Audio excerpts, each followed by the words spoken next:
السلام علیکم۔ میرا پسندیدہ درخت کھجور کا ہے۔ درخت ہماری زندگی کے لیے بہت زیادہ اہم ہے۔ درختوں اور پودوں کے بغیر زندگی بسر نہیں کی جا سکتی۔ درخت ہمیں آکسیجن دیتے ہیں جس سے ہم ہوا میں سانس لے سکتے ہیں۔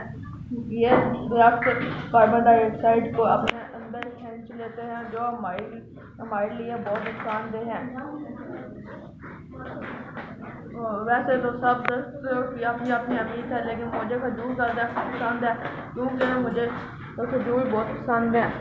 ان کی بہت زیادہ فائدہ ہے، یہ ہماری صحت کے لیے بھی اچھے ہوتے ہیں۔ کھجور مجھے اس لیے پسند ہے کیونکہ یہ ہمارے نبی کا پسندیدہ پھل ہے۔ کھجور کھانا سنت بھی ہے۔